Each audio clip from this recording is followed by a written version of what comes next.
Suggestion में legal experts की बात की गई है, एकेडमिक्स की बात की गई है, सामाजिक जानकार जो है उनकी बात की गई है, पर अभी फॉर्मेशन को लेकर कोई साफ बात नहीं की गई है। लेकिन सजेशन आया तो आगे देखना होगा। सर, सीजीआई की तरफ से सख्त टिप्पणी की गई है। टिप्पणी इस बात को लिखी की गई कि जो हालात अमेरिका में है, गोरों और कालों के बीच में उनके लिए अलग व्यवस्था है, वो स्थिति यहाँ पर पैदा नहीं हो कि आज़ादी के 75 साल के बाद भी हम इस स्थिति में।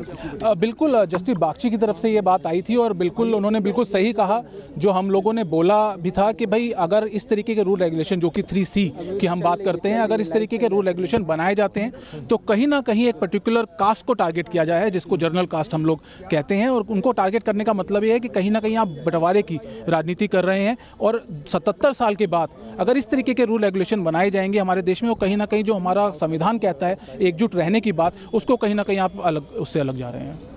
अगली सुनवाई सर कब होनी? 19 मार्च के लिए मामला जो है दोबारा से रखा गया। केंद्र सरकार की तरफ से सर क्या दलीलें रखी गई सर? आज केंद्र सरकार की तरफ से कुछ ज़्यादा नहीं कहा गया है। उन्होंने कहा है कि हमें समय चाहिए। अब समय जो है 19 मार्च की डेट है, उससे पहले उनको जवाब फाइल करने के लिए भी कहा गया। तो आप यहाँ पर सुन सकते हैं। तो आप अभी बात सुन रहे थे वकील की, और वो साफ तौर पर कह रहे थे कि सरकार की तरफ से कोई स्पष्टता के साथ कोई बड़ी बात नहीं कही गई। उनकी तरफ से कहा गया कि उनको समय चाहिए, और ये बता रहा है कि सरकार चाहती थी कि कोई एक बीच का रास्ता इस तरह से निकले, क्योंकि वो इन नियमों को अगर वापस लेते तो एक खास वोट बैंक उनसे नाराज होता।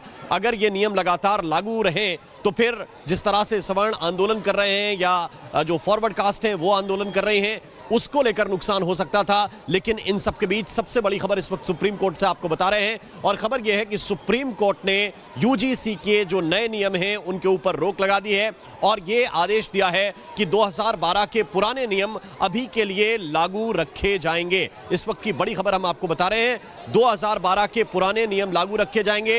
यूजीसी के जो नए नियम हैं उन पर रोक लगा दी है सुप्रीम कोर्ट ने। इस वक्त की ये बड़ी खबर है। इस मामले को लेकर याचिकाकर्ता सुप्रीम कोर्ट के अंदर गए थे। उन्होंने कहा था कि यह भेदभाव वाला नियम है। सुप्रीम कोर्ट ने भी इस पर टिप्पणी करते हुए कहा कि हां, इन नियमों का दुरुपयोग हो सकता है, नियमों का गलत इस्तेमाल हो सकता है। जो भाषा है इन नियमों की वो स्पष्ट नहीं है, उसमें हमें स्पष्टता चाहिए, और इसके लिए केंद्र सरकार ने समय मांगा है। 19 तारीख को अब इस मामले पर अगली सुनवाई होगी। यह बहुत महत्वपूर्ण होगा कि सरकार इस मामले को लेकर स्टे करती है, मतलब कि यहीं पर थमती है, या इसके आगे कोई कदम उठाए जाते हैं। क्योंकि SC/ST एक्ट को लेकर भी सुप्रीम कोर्ट ने इससे पहले रोक लगाई थी, जिसके बाद सुप्रीम कोर्ट का वो फैसला जो है पलटते हुए सरकार ने इसके ऊपर अध्यादेश लाया था। आपको ये अच्छी तरह से याद होगा। इस मामले को लेकर यूजीसी को लेकर क्या सरकार करती है ये देखना होगा। ऐश्वर्य। बिल्कुल राम, और इसके ऊपर समाज बटा हुआ था। रेगुलेशंस नए नियम पास किए गए हैं, उस पर सुप्रीम कोर्ट ने रोक लगाई है, उसको एबियंस में रखा है, और सुप्रीम कोर्ट ने अपनी पावर्स को एक्सरसाइज करते हुए अंडर आर्टिकल 142 जो यूजीसी रेगुलेशंस 2012 हैं उनको इन ऑपरेशन किया, उनको प्रभावी किया। अगला कदम क्या रहेगा, क्योंकि इस पे सुप्रीम कोर्ट की तरफ अब सुप्रीम कोर्ट ने इस मामले में केंद्र सरकार को और सारे पक्षकारों को नोटिस जारी किया है, और इस मामले की अगली सुनवाई 19 मार्च को निर्धारित की गई है। 19 मार्च को क्या कुछ होने की संभावनाएं हैं? अब ये तो कोई व्यक्ति प्रेडिक्ट नहीं कर सकता है। केंद्र सरकार से जवाब मांगा है, केंद्र सरकार अपना जवाब देगी, फिर मामला आगे बढ़ेगा। मेन काउंसिल नहीं आएगा, वो जा रहा है सर। तो इस वक्त की बड़ी खबर आपको बता रहे हैं। देखिए, विष्णु शंकर जैन को अभी आपने सुना, उन्होंने कहा कि केंद्र सरकार से इस मामले में सुप्रीम कोर्ट ने जवाब मांगा है। केंद्र सरकार अपने जवाब में क्या कहती है, इसके आगे चीजें निर्धारित हो सकती हैं। ऐश्वर्य जी बिल्कुल, और मैं एक बार फिर बात कह रहा हूँ, ये सारी टेक्निकलिटीज हैं। रियलिटी ये है कि समाज बट रहा था, समाज में डिवीजन हो रहा था। मैं देख रहा था जिस तरह से मजाक उड़ाया जा रहा था। दो दोस्त हैं, एक को सवर्ण दिखा रहे हैं, एक को SC/ST दिखा रहे हैं, एक को OBC दिखा रहे हैं, तीनों बीजेपी बोलते हैं, फिर अचानक सवर्ण चुप हो जाता है, OBC। एक समाज को बंटने की बात। और योगी आदित्यनाथ ने, उत्तर प्रदेश के मुख्यमंत्री, और उनके लिए सबसे बड़ा प्रेडिकमेंट था, मैं एक बार दोबारा बता रहा हूं, इसका डायरेक्ट पॉलिटिकल इंपैक्ट, खामियाजा, फायदा जो भी होता वो सबसे ज्यादा उत्तर प्रदेश में होता, योगी आदित्यनाथ को होता। सुप्रीम कोर्ट में जब ये पिटीशन गई, और अभी जब हम विष्णु शंकर जैन को सुन रहे थे तो उन्होंने बोला कि इसका गलत इस्तेमाल हो सकता था, कोर्ट में बोला गया कि इसका गलत इस्तेमाल हो सकता था। और यही सबसे बड़ा सवाल था। कोई प्रो सवर्ण नहीं है, कोई एंटी SC/ST एंटी OBC नहीं है।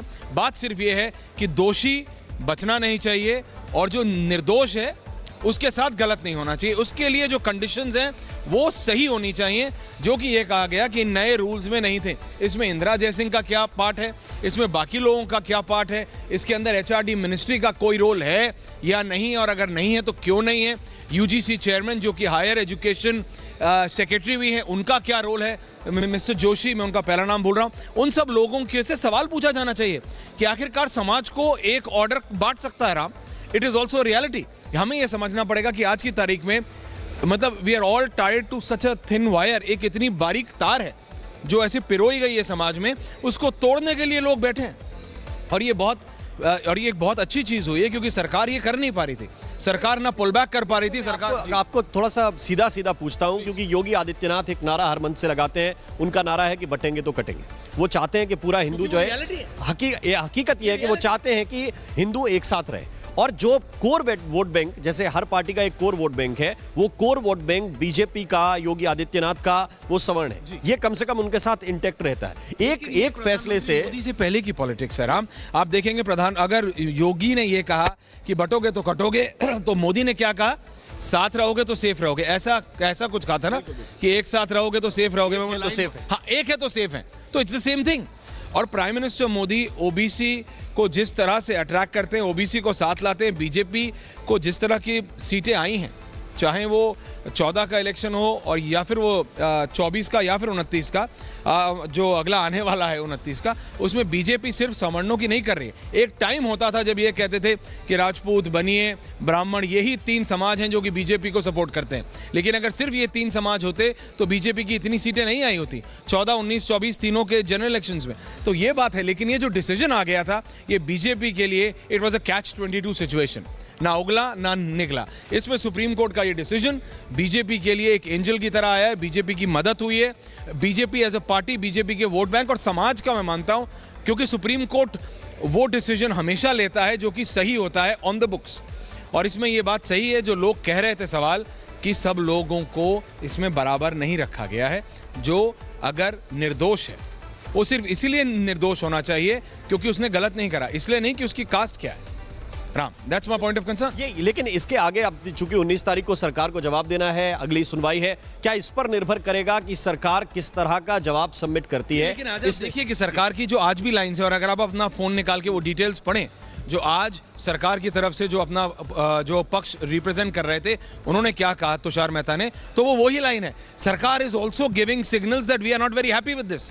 सरकार भी ये बोल रही है कि हम इसमें और फर्दर डिटेल्स में जाने को तैयार हैं, क्योंकि सरकार खुल के नहीं बोल सकती, क्योंकि यूजीसी, क्या सरकार अपनी गलती खुद मानेगी कि हमने यूजीसी के ऊपर इतना टैब नहीं रखा? क्या सरकार खुद बोलेगी कि जो यूजीसी का चेयरमैन है वही मेरा हायर एजुकेशन का सेक्रेटरी है और उसने सही से ध्यान नहीं दिया? क्या सरकार ये मानेगी कि इंदिरा जयसिंह के कहने से हमने इतना सब कुछ कर दिया? क्या एचआरडी मिनिस्टर ने कुछ नहीं किया? एचआरडी मिनिस्टर का कोई इंटरवेंशन नहीं था? ये वो सारे सवाल हैं, which is the political part of it. The legal part of it is very clear that the government will be very happy. Government बहुत खुश होगी कि जो से वो करना चाह रहे थे वो कोर्ट के जरिए वो करवा के ले आए हैं। अभी के लिए ये डिस्कशन अब शांत होगा और अब ये होगा कि इसको रिस्ट्रक्चर कैसे किया जाए। बिल्कुल, तो जाहिर बात है कि 19 मार्च तक अगर ये मामला गया है तो कुछ हद तक ये मामला, जिस तरह के विरोध हो रहे थे, जिस तरह के प्रदर्शन हो रहे थे, लोग सड़कों पर आ रहे थे, कुछ लोग रिजाइन कर रहे थे। 17 रेजिग्नेशन हो चुके हैं उत्तर प्रदेश से, 11 रेजिग्नेशन हो चुके हैं राजस्थान से, 8 हो चुके हैं मध्य प्रदेश से, 6 हो चुके हैं छत्तीसगढ़ से, 4 हुए हैं झारखंड से और 12 हुए बिहार से।